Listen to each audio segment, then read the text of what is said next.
मजहबी शब्द पता किनू कहंदे ने? मैं तो ये महसूस करदा कि ਜਿਹੜੇ ਬੰਦੇ ਨੂੰ ਮਜਹਬੀ ਕਿਹਾ ਜਾਂਦਾ ਨਾ ਉਹਨੂੰ ਪ੍ਰਾਊਡ ਮਹਿਸੂਸ ਹੋਣਾ ਚਾਹੀਦਾ ਕਿ ਮੈਂ ਮਜਹਬੀ ਹਾਂ, ਮੈਂ ਮਜਹਬੀ ਹਾਂ। ਮਜਹਬ ਪਤਾ ਕਹਿੰਦੇ, ਮਜਹਬ ਕਹਿੰਦੇ ਰਸਤੇ ਨੂੰ, ਪੰਧ ਨੂੰ, ਪੰਧ ਰਸਤਾ ਉਹਨੂੰ ਕਹਿੰਦੇ ਮਜਹਬ, ਤੁਰਨ ਵਾਲਾ, ਤੇ ਉਸ ਰਸਤੇ ਤੇ ਤੁਰਨ ਵਾਲੇ ਨੂੰ ਮਜਹਬੀ ਕਹਿੰਦੇ ਜੀ। ਮਜਹਬੀ ਉਹਨੂੰ ਕਿਹਾ ਜਾਂਦਾ ਜਿਹੜਾ ਕਿਸੇ ਧਰਮ ਦੇ ਰਸਤੇ ਦੇ ਉੱਤੇ ਤੁਰਦਾ ਮਜਹਬ ਵਾਸਤੇ। ਅੱਜ ਅਸੀਂ ਜੋੜ ਦਿੱਤਾ ਕਿਸੇ ਜਾਤ ਦੇ ਨਾਲ। ਜਦੋਂ ਕਿਸੇ ਨੂੰ ਮਜਹਬੀ ਸ਼ਬਦ ਕਿਹਾ ਜਾਂਦਾ ਉਹਨੂੰ ਗੁੱਸਾ ਆਉਂਦਾ। ਤਾਂ ਮੈਂ ਕਹਿੰਦਾ ਪਿਆਰ ਭਰਿਓ ਗਿਆਨੀ ਜੀ ਵੀ ਇਹ ਗੱਲ ਕਹਿ ਕੇ ਗਏ ਸਨ, ਗਿਆਨੀ ਜਸਵੰਤ ਸਿੰਘ ਜੀ ਮੰਡੀ ਸਾਹਿਬ ਵਾਲੇ, ਬੜੀਆਂ ਉਹਨਾਂ ਨੇ ਠੇਠ ਉਦਾਹਰਨਾਂ ਦੇ ਕੇ ਤੁਹਾਡੇ ਸਾਹਮਣੇ ਰੱਖੀਆਂ ਗੱਲਾਂ, ਪਰ ਅਸਲ ਦੇ ਵਿੱਚ ਮਜਹਬੀ ਬਣਿਆ ਹੀ ਕੋਈ ਨਹੀਂ ਅਜੇ ਤੱਕ। ਮਜਹਬੀ ਕੋਈ ਨਹੀਂ ਜੇ ਬਣਿਆ। ਜੇ ਇਸ ਦਿਨ ਅਸੀਂ ਮਜਹਬੀ ਬਣ ਜਾਵਾਂਗੇ ਨਾ, ਸਾਡੇ ਗਲਾਂ 'ਚ ਕਿਰਪਾਨਾਂ ਹੋਣਗੀਆਂ, ਸਿਰ ਤੇ ਦਸਤਾਰਾਂ ਹੋਣਗੀਆਂ, ਸਾਡੇ ਮੂੰਹ ਤੇ ਦਾੜੀਆਂ ਹੋਣਗੀਆਂ, ਉਸ ਦਿਨ ਆਖਾਂਗੇ ਅਸੀਂ ਮਜਹਬੀ ਹਾਂ। ਅਜੇ ਮਜਹਬੀ ਨਹੀਂ ਬਣੇ ਅਸੀਂ। ਇਹ ਮਜਹਬੀ ਕੋਈ ਜਾਤ ਨਹੀਂ, ਕੋਈ ਸ਼੍ਰੇਣੀ ਨਹੀਂ। ਜਿਨ੍ਹਾਂ ਨੂੰ ਮਜਹਬੀ ਅਖਵਾਉਣ ਤੇ ਗੁੱਸਾ ਲੱਗਦਾ ਨਾ, ਉਹ ਧੰਨ ਭਾਗ, ਤੂੰ ਕਿਹਾ ਸਤਿਗੁਰ ਕਿਰਪਾ ਕਰ ਦੇਣ, ਮੈਨੂੰ ਮਜਹਬੀ ਬਣਾ ਦੇਣ, ਕਿਤੇ ਮੈਂ ਉਹਦੇ ਰਸਤੇ ਤੇ ਚੱਲ ਜਾਵਾਂ, ਉਹਦੇ ਮਾਰਗ ਤੇ ਚੱਲ ਜਾਵਾਂ। ਇਹ ਮਜਹਬੀ ਕਿਸੇ ਨੂੰ ਗਾਲ ਨਹੀਂ ਜੀ, ਇਹ ਸਤਿਕਾਰ ਸ਼ਬਦ ਹੈ। ਮਜ਼ਹਬ ਤੇ ਚੱਲਣ ਵਾਲੇ ਨੂੰ ਮਜ਼ਹਬੀ ਕਿਹਾ ਜਾਂਦਾ ਜੀ। ਇਹ ਤਾਂ ਬਚਨ ਸਾਂਝੇ ਹੋ ਰਹੇ ਨੇ, ਗੱਲਾਂ ਕੀਤੀਆਂ ਜਾ ਰਹੀਆਂ ਨੇ, ਕਿਉਂਕਿ ਆਪਣੇ ਆਪ ਨੂੰ ਪਛਾਣੀਏ। ਗਿਆਨੀ ਜੀ ਨੇ ਵੀ ਇਹ ਗੱਲ ਕਹੀ ਕਿ ਗੁਰੂ ਗੋਬਿੰਦ ਸਿੰਘ ਮਹਾਰਾਜ ਦੀ ਛਾਤੀ ਦਾ ਨਿੱਘ ਸਾਨੂੰ ਮਿਲਿਆ ਸੀ, ਆਪਣੇ ਪੁੱਤਰਾਂ ਨੂੰ ਵੀ ਆਖਰੀ ਵਾਰ ਨਹੀਂ ਜੀ ਮਿਲਿਆ, ਤੇ ਸਭ ਤੋਂ ਪਹਿਲਾਂ ਨਿੱਘ ਮਿਲਿਆ ਹੀ ਤੁਹਾਨੂੰ। ਅਜੇ ਉਹਨਾਂ ਦੇ ਬੱਚਿਆਂ ਦਾ ਜਨਮ ਨਹੀਂ ਸੀ ਹੋਇਆ, ਪਹਿਲਾਂ ਹੀ ਪਿਓ ਸਾਡੇ ਬਣ ਗਏ ਸਾਨੂੰ। ਪਹਿਲਾਂ ਹੀ ਪਿਓ, ਰੰਗ ਰੇਟਾ ਗੁਰੂ ਕਾ ਬੇਟਾ, ਪਹਿਲਾਂ ਹੀ ਕਹਿ ਦਿੱਤਾ। ਅਜੇ ਤੇ ਆਪਣੇ ਪੁੱਤਰਾਂ ਦੇ ਬਾਪ ਬਣਨਾ ਆ। 9 ਸਾਲ ਦੀ ਉਮਰ ਹੈ, 9 ਸਾਲ ਦੀ ਉਮਰ ਦੇ ਵਿੱਚ ਸਾਡੇ ਪਿਓ ਬਣੇ ਹੋ। ਅਸੀਂ ਫਿਰ ਵੀ ਆਪਣੇ ਆਪ ਨੂੰ ਵੱਖਵਾਦੀ ਕਹੀਏ। ਪਿੰਡਾਂ ਦੇ ਵਿੱਚ ਜਾਤੀਵਾਦ ਦੇ ਨਾਂ ਦੇ ਉੱਤੇ ਗੁਰਦੁਆਰੇ ਬਣਾ ਦਿੱਤੇ। ਕਾਰਨ ਕੀ? ਕਿਉਂਕਿ ਸਾਡੇ ਅੰਦਰ ਉਹ ਜਾਤਾਂ ਪਾਤਾਂ ਵਾੜ ਦਿੱਤੀਆਂ। ਇਹ ਜਾਤ ਪਾਤ ਮੈਂ ਦੱਸਾਂ ਠੇਠ ਦੇ ਵਿੱਚ ਥੋੜੇ 2 ਸ਼ਬਦ ਲਵਾਂਗਾ, 2 ਮਿੰਟ, ਫਿਰ ਖਿਮਾ ਮੰਗਦਾ, ਮੈਂ ਜ਼ਿਆਦਾ ਸਮਾਂ ਨਹੀਂ ਲਵਾਂਗਾ। ਅਸਲ ਦੇ ਵਿੱਚ ਮਜਹਬ ਹੋਣਾ ਸ਼ੁਰੂ ਕਿੱਥੋਂ ਹੋਇਆ? ਇਹ ਬ੍ਰਾਹਮਣ ਦੀ ਪੈਦਾਇਸ਼ ਹੈ। ਇਹ ਬ੍ਰਾਹਮਣ ਨੇ ਇਹ ਗੱਲਾਂ ਕੱਢੀਆਂ। ਕਿਵੇਂ? ਬ੍ਰਾਹਮਣ ਆਪਣੇ ਆਪ ਨੂੰ ਸ੍ਰੇਸ਼ਟ ਮੰਨਦਾ ਸੀ। ਹਿੰਦੂ ਧਰਮ ਦੇ ਵਿੱਚ 4 ਜਾਤਾਂ ਮੰਨੀਆਂ ਜਾਂਦੀਆਂ, ਇੱਕ ਬ੍ਰਾਹਮਣ, ਇੱਕ ਖੱਤਰੀ, ਇੱਕ ਵੈਸ਼, ਇੱਕ ਸ਼ੂਦਰ। ਬ੍ਰਾਹਮਣ ਆਪਣੇ ਆਪ ਨੂੰ ਸ੍ਰੇਸ਼ਟ ਕਹਿੰਦਾ ਸੀ ਕਿ ਧਰਮ ਦਾ ਕੰਮ ਕਰਨਾ, ਵੇਦਾਂ ਦਾ ਪਾਠ ਕਰਨਾ ਸਿਰਫ ਮੇਰੀ ਜ਼ਿੰਮੇਵਾਰੀ ਹੈ।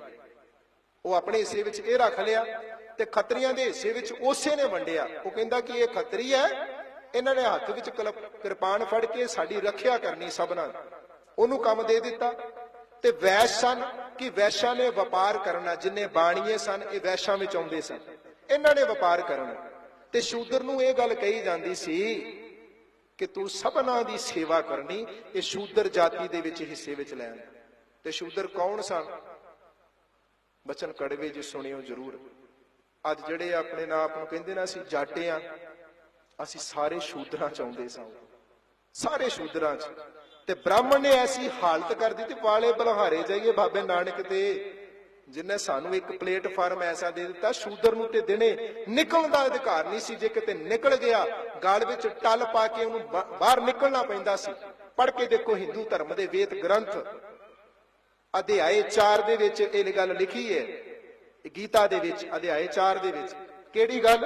ਉਹ ਕਹਿੰਦੇ ਆ ਢੋਲ ਗਵਾਰ ਸ਼ੂਦਰ ਪਸ਼ ਨਾਰੀ ਪੰਚੋ ਤਾੜਨ ਕੇ ਅਧਿਕਾਰੀ। ਢੋਲ ਕਹਿੰਦੇ ਢੋਲ ਵਜਾਉਣਾ ਡੰਡੇ ਨਾਲ, ਗਵਾਰ ਕਹਿੰਦੇ ਮੂਰਖ, ਪਸ਼ੂ ਕਹਿੰਦੇ ਡੰਡਾ। ਢੋਲ ਗਵਾਰ ਸ਼ੂਦਰ ਨੀਵੀਂ ਜਾਤ ਵਾਲਾ, ਪਸ਼ ਕਹਿੰਦੇ ਪਸ਼ੂ ਡੰਡੇ ਨਾਲ। ਤੇ ਔਰਤ ਵੀ ਜਿਹੜੀ ਹੈ ਇਹ ਪੈਰ ਦੀ ਜੁੱਤੀ ਹੈ, ਇਹਨੂੰ ਪੈਰ ਦੇ ਥੱਲੇ ਰੱਖਣਾ ਚਾਹੀਦਾ। ਇਹ ਹਿੰਦੂ ਧਰਮ ਦੇ ਗ੍ਰੰਥਾਂ ਵਿੱਚ ਲਿਖੀਆਂ ਗੱਲਾਂ। ਜੇ ਕਿਤੇ ਸ਼ੂਦਰ ਨੇ ਬਾਹਰ ਨਿਕਲਣਾ ਦਿਨ ਵੇਲੇ ਤੇ ਗਲ ਵਿੱਚ ਟੱਲ ਪਾ ਕੇ ਜਾਵੇ, ਜੇ ਕਿਤੇ ਘੋੜੇ ਤੇ ਸਵਾਰ ਬ੍ਰਾਹਮਣ ਆ ਰਿਹਾ, ਉਹਨੂੰ ਪਤਾ ਲੱਗ ਜਾਵੇ ਅੱਗੋਂ ਸ਼ੂਦਰ ਆ ਰਿਹਾ, ਤੇ ਸ਼ੂਦਰ ਆ ਰਿਹਾ ਤੇ ਉਹ ਆਪਣਾ ਰਸਤਾ ਮੋੜ ਲਵੇ।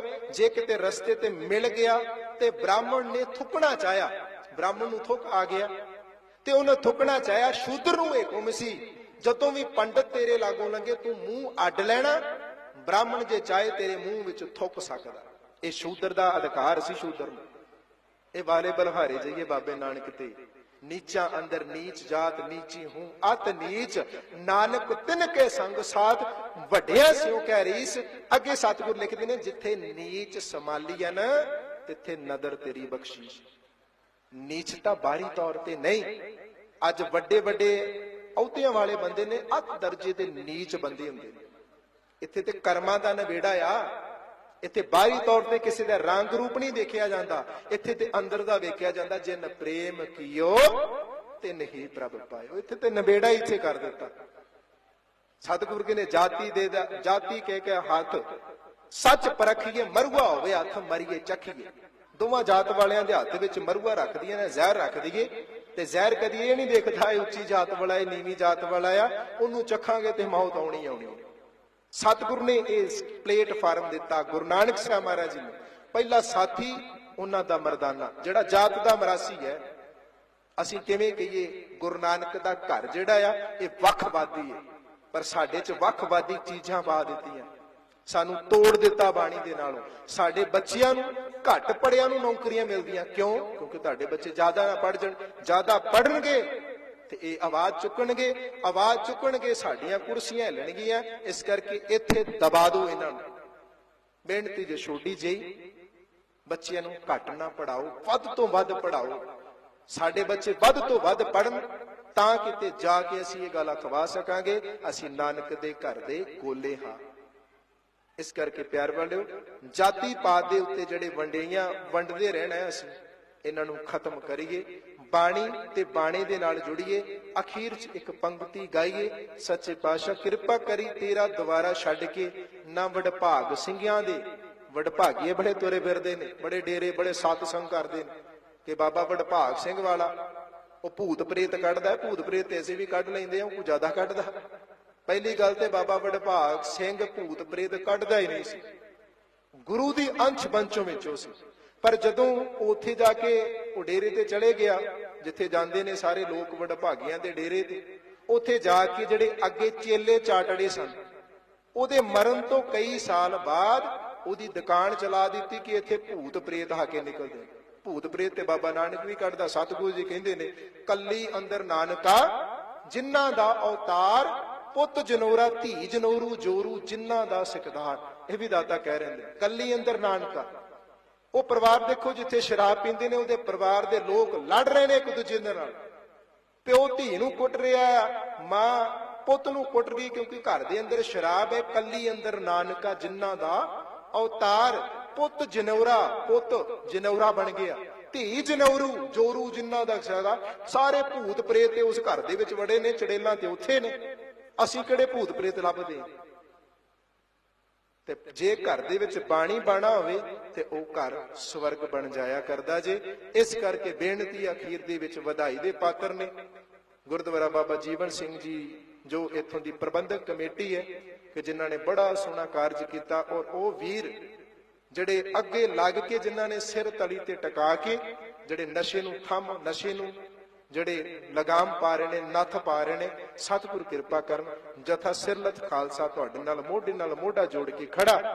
ਜਿੱਥੇ ਵੀ ਲੋੜ ਪਈ ਹੋਏਗੀ, ਜੇ ਨਸ਼ੇ ਦੇ ਸੁਦਾਗਰਾਂ ਨੂੰ ਸੋਧਣਾ ਵੀ ਪਿਆ, ਦਾਤਾ ਕਿਰਪਾ ਕਰਨ ਇਹ ਸੋਧੇ ਵੀ ਅਸੀਂ ਲਾਵਾਂਗੇ, ਛੱਡਾਂਗੇ ਨਹੀਂ। ਕਿਉਂਕਿ ਇਹ ਸਾਡਾ ਨਹੀਂ, ਸਾਡੀ ਪੰਜਾਬ ਦੀ ਨੌਜਵਾਨੀ ਨੂੰ ਖੌਰਾ ਲੱਗ ਰਿਹਾ, ਸਾਡੀ ਨੌਜਵਾਨੀ ਮੰਨ ਰਹੀ ਹੈ। ਜਿਸ ਦਿਨ ਨੌਜਵਾਨੀ ਜਾਗਰਤ ਹੋ ਗਈ ਨਾ ਪਿਆਰ ਵਾਲਿਓ, ਇਨਕਲਾਬ ਆ ਹੀ ਜਾਣਾ ਆ। ਇਹ ਆਜ਼ਾਦੀਆਂ 15 ਅਗਸਤ ਨੇ ਕਦੀ ਬੰਬ ਗੁਸਤਾਖੀ ਮਾਫ, ਕਦੀ ਮਹਾਤਮਾ ਗਾਂਧੀ ਦੇ ਚਰਖੇ ਨੇ ਆਜ਼ਾਦੀਆਂ ਨਹੀਂ ਦਵਾਈਆਂ। ਆਜ਼ਾਦੀਆਂ